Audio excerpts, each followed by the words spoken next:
Hello, hello, hello, everybody. It's me, Chase Oliver, here for the weekly live stream. Normally on Wednesdays, this week on Thursdays, but normally you'll catch me Wednesday nights doing live streams each week about political news of the week, as well as individual topics that I want to discuss. And we have two really interesting topics this week. But yeah, just thank you guys so much for joining us today. Make sure you share this, whatever platform you're watching on. Hello to you, Vinny. Hello, everybody else who's out there watching tonight. I had to pause your game for this. Awesome. Well, hey, you know what? We appreciate you pausing for little old me as we talk about some of the political news of the week. I put out a poll on X a few weeks ago as to what would be a good topic for discussion. I put up four choices, and the one that won was separation of powers, which I honestly thought, that was just kind of a choice that I put in there, not thinking it was going to win. But lo and behold, it did with, hundreds and hundreds, or maybe, over 1,000 votes. So I appreciate you guys letting me know what you guys want to hear about. So we will have other polls going up on X in the future. I'll also put some up on YouTube as well. So wherever you're following me from, you'll start seeing more and more content coming out from me about what's going on in the world. And separation of powers is an excellent topic to discuss. Again, make sure you're following, sharing this podcast, this live stream out as it's going on, so more and more people can check it out. We do want to build our weekly streaming audience. And speaking of where I'm going to be streaming, I'm actually going to be tomorrow night on the Are You Smarter Than a Politician live stream. Looking forward to that with a couple of awesome people. So if you are a fan of that show, check me out there tomorrow. But tonight, again, getting back to the two topics, separation of powers, and then in a little bit, we're going to talk about Donald Trump's isolation. That's a little preview for what we'll talk about a little bit later. So right now, let's discuss separation of powers. Why is it important, particularly from the libertarian, classical liberal perspective? Why is separation of powers so important? Well, it really, the way our Constitution was designed with three co-equal branches of government was to create these checks and balances, and to not have a unitary executive like much of Europe had at the time, where they had absolute monarchs who were basically controlling the government. They had maybe had ministers and people who worked underneath them actually facilitated the actual day-to-day bureaucracy, but it was mostly a very autocratic, led from the top down kind of governance. And part of the great American experiment was to move ourselves away from that, to go even beyond what the English had done with the creation of Parliament and English common law, to create the American system of government, federalism, as well as separation of powers and checks and balances. And I think this is one of the most brilliant designs of our Constitution. It's one of the, I'm not a fan of big government, and I believe we should have a very small, very manageable minarchist government. I'm not an anarchist, but I do have many friends who are, but I'm a minarchist myself. And I think the separation of powers is something that actually facilitates a minarchist government. If we have three co-equal branches, one not being able to take over the other, and holding the others to account, that leads to a healthier system. Now, through much of the 20th century and into the 21st century, we've seen kind of a pushing back and away from separation of powers. Really, this kind of went on the gas after 9/11. We gave so much power to the executive in the in the aftermath of 9/11 and the war on terror years. And now what we're seeing is a real throwing even more gas on the fire of violation of separation of powers. All right, excellent question here in the comics from Building Fins Up. What exactly is a minarchist? So a minarchist, so if you know what an anarchist is, an anarchist doesn't believe that you need a formally structured government for society, that society would function best without a formally structured government. A minarchist, on the other hand, believes that you need the smallest government possible, that there does need to be some sort of overall governing structure or basic rules of the road, but it needs to be as small and as decentralized as possible. Namely, a minarchist like myself would believe that government has a few essential functions to protect people from outside invasion, so an army, that would be only protecting themselves from invasion, not expanding empire and that kind of stuff around the world. You would have a court system. Why? Because you need to have ways to adjudicate disputes between two parties where there's a neutral arbiter, or in criminal cases, a court that can enforce laws that, basically, and the only laws in the book would be laws that where someone is being punished for violating the liberty of another. So it would be a very small, skeletal framed government that can ultimately create a basic rules of the road, but overall, not be invading itself into the market, not expanding its empire around the world through the barrel of a gun, really leaving peaceful people to live as themselves. I believe it's the libertarian ideal. Me and minarchists, me and fellow minarchists will debate anarchists on one side who want even less government than that, or maybe constitutionalists or classical liberals who maybe want to see a little bit more fleshed out of a government. All of those are, to me, under the libertarian umbrella of basically wanting a smaller, less intrusive, less abusive government. So I hope that, thank you. You said it makes sense. Thank you very much. So that is what I am as a minarchist. So separation of powers is very important to me because I want government to not be overly strong, overly broad, and overly powerful. And I think, if we, and many of the things that the founders put in place for the Congress to handle, they have literally given up that power, led by Speaker Mike Johnson in the House and Senator Thune, formerly McConnell, but now Thune in the Senate, are just willingly giving up power that should be in the hands of Congress, but they're putting it in the hands of Donald Trump and the White House, which, let's be real, if it were a Democrat in the White House, these same Republican Congresses would not be doing this. And that's the thing. We need consistency. And part of those separation of powers is the power to declare war. This is something that's very important. We have not had a formally declared war since World War II, but we have had authorization use of military force in different in different situations. And that was voted on and approved by Congress. Now, I do believe that we should be formally declaring war. I think AUMFs leave open, like this kind of open-ended, it's like stateless war, like the war on terror is not against any one state. It's against the idea of terrorism itself, which is this open-ended idea. But at least Congress is voting on that and voting on the budgetary concerns and the oversight. What we have now is an executive that just declared, hey, we're at war with narco terrorists and they're blowing up boats. And I'm glad to see finally Congress doing a little bit of pushback against Pete Hegseth. And I think that is, I think that's important. And I hope we see more of that, in particular from Republicans. Democrats are always going to push back against a Republican administration and vice versa. But it's when people of your own party start pushing back, when you really start noticing maybe there's something wrong here, really wrong. And I think what we're doing in Venezuela, off the coast of Venezuela, is really wrong. And we need Congress to man up and take that power back to themselves, away from the executive, and really investigate and check the White House for what's going on. I think that is an important part of having a liberty-based government, of having a liberty-based world, is to not have where just a random boat can be blown out of the water just because the president says so, without any oversight from the elected legislature that's supposed to be representing people across the country. Now, another area where we need to see more separation of powers is in trade policy. Again, Mike Johnson and the House Republicans and John Thune, the Senate Republicans, have just made up this support for a trade emergency out of thin air. There wasn't a trade emergency the last day of Joe Biden's, but the first day of Donald Trump, there's a trade emergency. We have to now just allow Donald Trump to just impose these tariffs, which are a tax on every single American. China does not pay the tariffs. These other foreign countries don't pay the tariffs. It's when we bring them into the country, it's the importers that pay the tariffs, and those are American businesses. And what's an American business going to do when the cost of business goes up due to government fees and taxation? Well, they're going to pass that along to you.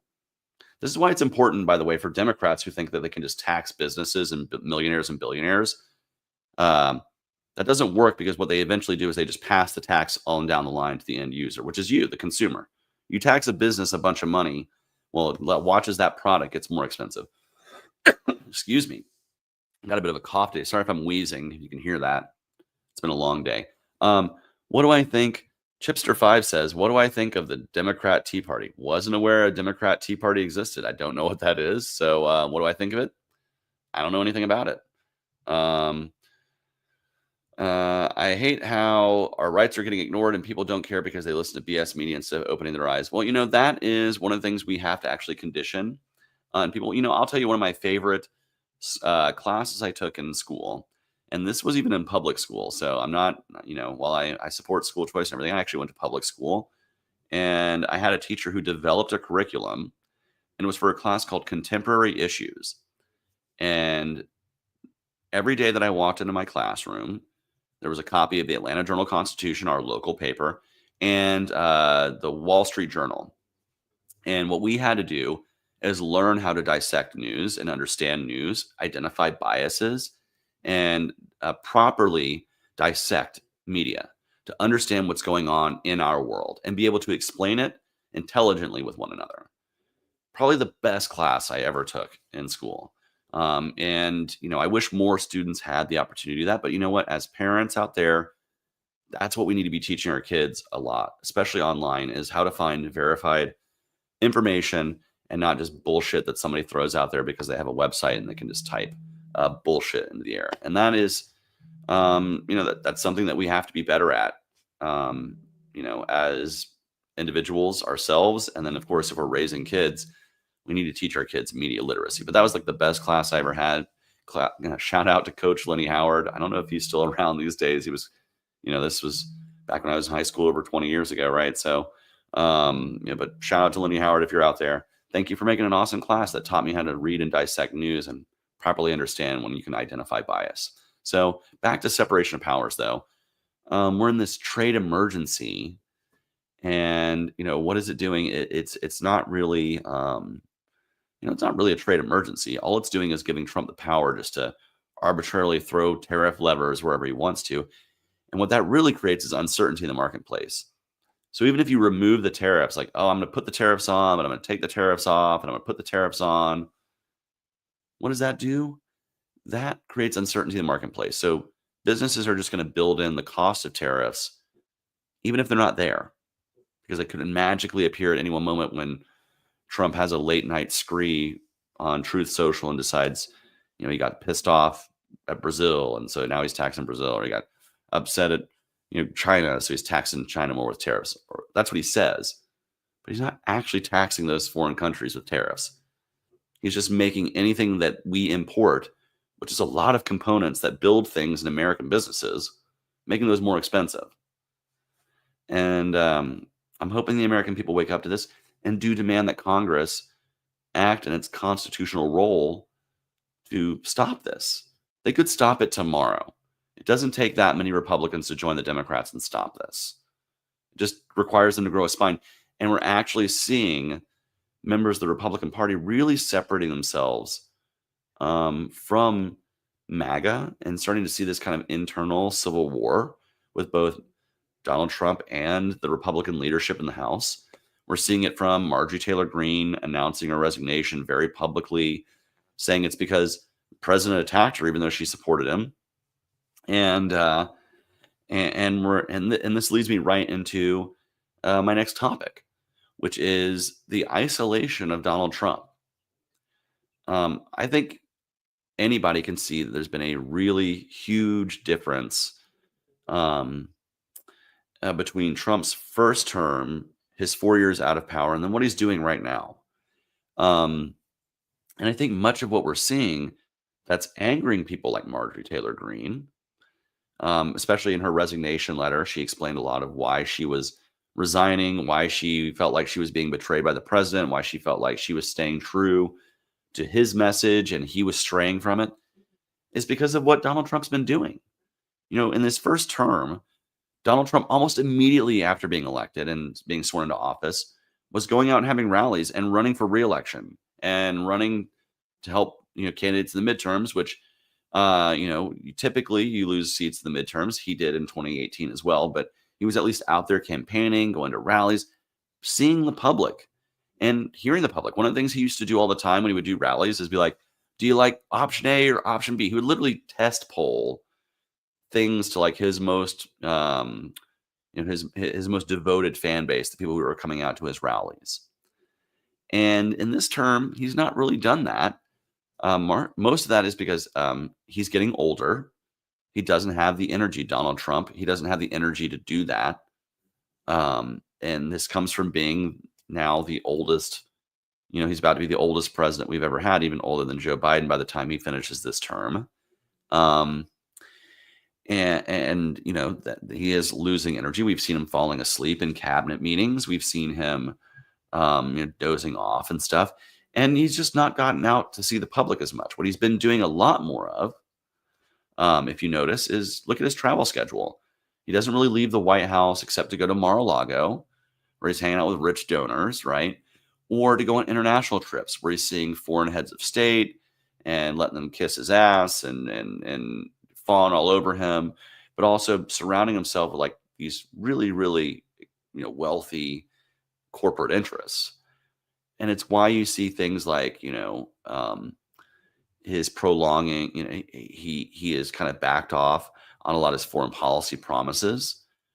He claims he wants to end, he's the peace president and wants the Nobel Peace Prize, but also listening to the neocons that are still around in the party and kind of talking about regime change war in Venezuela, essentially.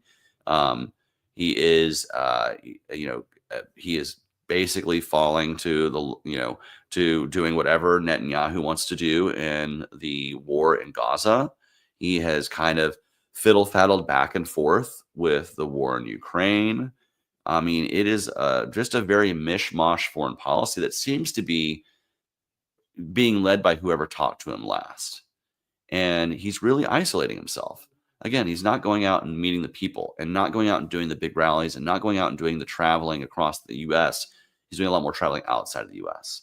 And I think this is having a real effect. If you see, like, a few nights ago, he like shot off like 130 Truth Social posts or tweets or whatever, like the truths, whatever they're called. And that's a sign of somebody who's becoming more and more isolated and insulated, as opposed to somebody who's actually like taking the temperature around him. And I think this is costing him, it's certainly costing him support, where you see his poll numbers are dropping lower and lower and lower.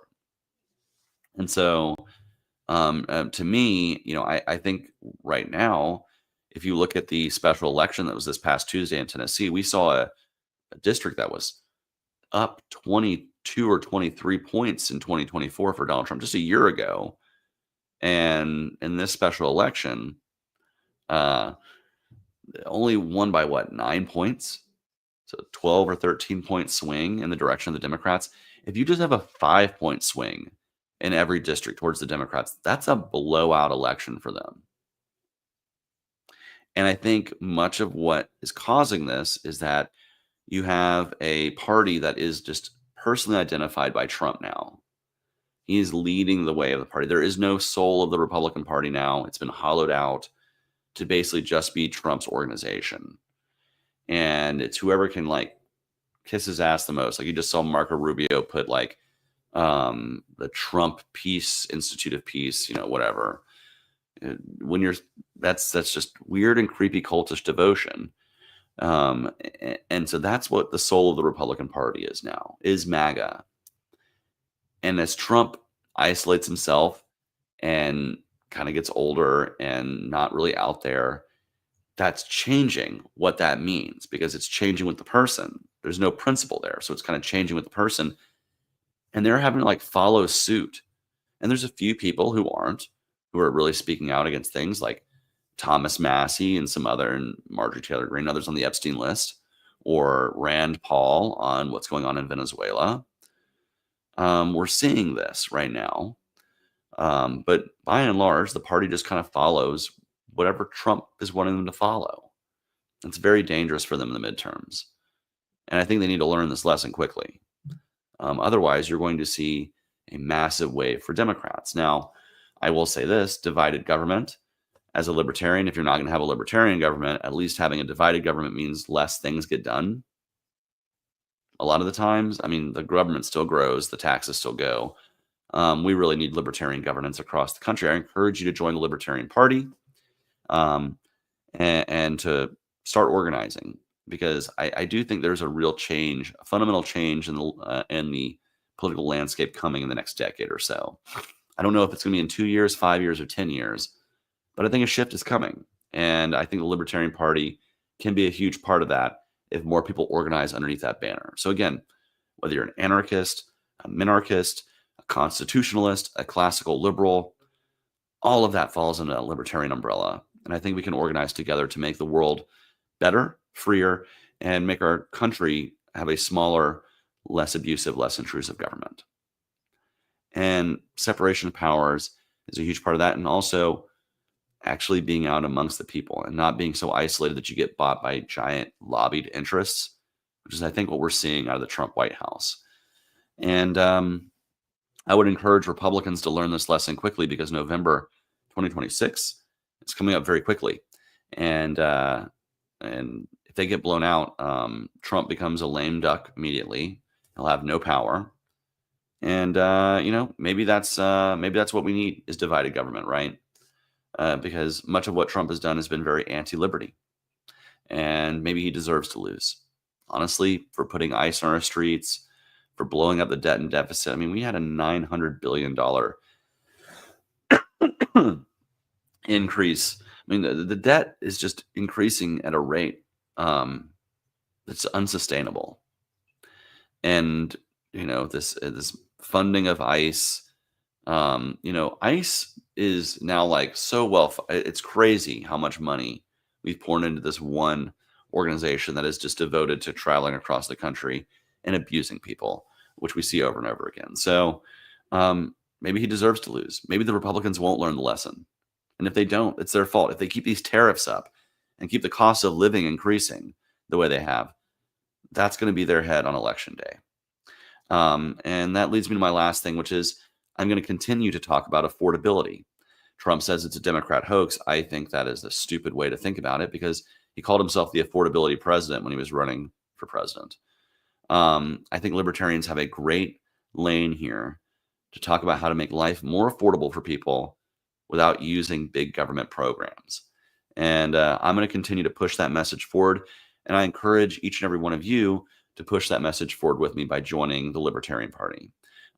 We have actual solutions that are rooted in principled policy that are not a cult of personality. Trust me, if you've ever met libertarians, you know they really don't have a cult of personality. In fact, they almost like making fun of their leaders and their standard bearers as much as they do any other politician, because all politicians at the end of the day are, politicians. And I say this as an ex-candidate for president. So I just want to say thank you guys for joining. The live stream is going to be a little shorter tonight. It will be longer next week. I'm going to hopefully be able to do this next week. It depends on the Wi-Fi in my hotel room, because I'm going to be traveling. You won't see this lovely background of all my autographed photos of mostly Star Trek actors behind me. You won't hear these dulcet tones also while my cat is snoring 10 feet away from me. I will be in Virginia, but on the way up, I will be doing a stop. So tomorrow night, check me out on the Are You Smarter Than a Politician podcast. It'll be live streamed on all the platforms. If you haven't seen that show, check it out. I'm also going to be in Chattanooga on Sunday. Or no, not Chattanooga, Knoxville, Tennessee on Sunday night. Check that out as well. And I will be in Chattanooga on the way back, and I'll highlight that one a little bit more next week. But I look forward to meeting some Tennessee libertarians on my way up to Virginia and on my way back. And I look forward to seeing you guys next Wednesday on the live stream. Don't be strangers. And we'll discuss something else fun, as well as some current events and current news. So have a great night. Peace, love, and liberty. And yeah, I'll see you soon. Good night.